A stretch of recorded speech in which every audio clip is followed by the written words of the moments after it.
tahun 2026 yang akan datang atau setengah bulan lagi, dalam berhukum setidaknya akan menjadi sebuah cerita baru. Karena apa? Karena ternyata Kitab Undang-Undang Hukum Acara Pidana kita atau KUHP itu akan mulai diberlakukan. Di samping ada kebaruan Kitab Undang-Undang Acara Pidana kita itu ternyata ada juga perluasan istilah ya. Kitab Undang-Undang Hukum Acara Pidana kita yang dinyatakan disahkan tanggal 18 November 2025 kemarin per tanggal 2 Januari 2026 akan dinyatakan mulai berlaku. Artinya apa? Artinya ketentuan bagaimana beracara kita yang dulu menggunakan ketentuan Undang-Undang Nomor 8 tahun 1981 tentang hukum acara pidana, maka sejak mulai tanggal 2 Januari akan berlaku Kitab Undang-Undang Hukum Acara yang baru. Artinya mau tidak mau, suka tidak suka, kita harus mulai mengakrabi beberapa hal kaitannya dengan Kitab Undang-Undang Hukum Acara Pidana yang baru.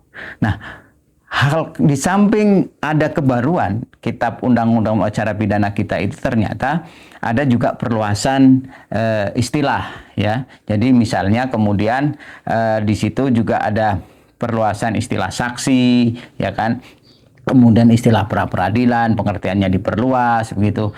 Ada beberapa hal di samping kebaruan, juga ada perluasan. Nah, satu hal atau beberapa hal yang akan kita sampaikan adalah berkaitan dengan kebaruan di dalam Kitab Undang-Undang Hukum Pidana kita.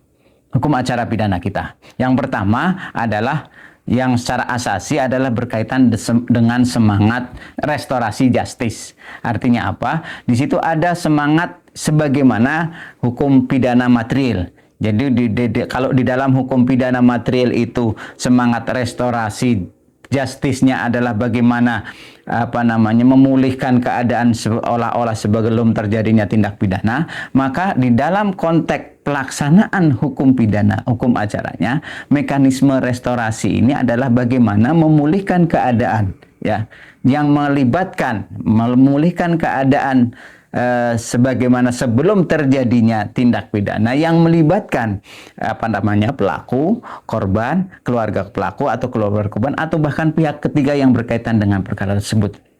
Sehingga kemudian dengan melibatkan ketiga pihak tersebut, maka keadaan ataupun keadaan yang harmoni lagi sebagaimana asas di hukum pidananya akan tercapai. Nah, ini di dalam mekanisme KUHP akan diatur bagaimana mekanisme restoratif justice tersebut diberlakukan. Bahkan di dalam KUHP restorasi justice sudah bisa dimulai dari proses penyidikan. Persoalan kemudian ini akan menjadi sebuah yang ketidaksesuaian atau tumpang tindih begitu. Saya kira itu persoalan yang lain, tetapi yang jelas semangat restorasi di dalam Kitab Undang-Undang Hukum Pidana kita adalah menjembatani dari semangat restorasi atau memberikan jalan sebagai pendamping dari semangat restorasi yang ada di dalam Kitab Undang-Undang Hukum Pidana. Kemudian yang kedua, hal kebaruan yang kedua selanjutnya adalah setidaknya berkaitan dengan di situ ada istilah pengakuan bersalah atau plea bargain. Jadi di mana di situ disebutkan bahwa seorang pelaku tindak pidana ya itu dapat mengakui bahwa dia bersalah ya kan terhadap tindak pidana yang dilakukannya dengan jaminan nantinya adalah keringanan hukuman. Nah, di dalam konteks KUHP ini sebagai sebuah kebaruan memang adalah hal yang positif dalam kerangka tadi restorasi justice. Cuman persoalannya kemudian menjadi agak tumpang tindih lagi ketika kemudian ternyata di dalam ketentuan-ketentuan berikutnya di KUHP juga mengatur bagaimana pengakuan bersalah itu walaupun di situ di dalam definisinya adalah mekanisme seorang terdakwa untuk mengakui bersalah ya. Artinya proses itu adalah ada proses pemeriksaan persidangan, tetapi kemudian di dalam misalnya satu contoh misalnya di dalam proses penyidikan pun penyidik sudah boleh menerima adanya pengakuan bersalah. Artinya ini kan proses yang melompat kalau kita bicara dari mekanisme proses diferensiasi masing-masing penegak hukum begitu. Itu yang kedua kaitannya dengan kebaruan. Kemudian kebaruan yang ketiga adalah berkaitan dengan putusan pemaafan hakim. Nah, kalau kita melihat ya Di dalam hukum acara pidana kita yang dahulu, putusan hakim itu kan hanya ada 3 jenis, begitu ya.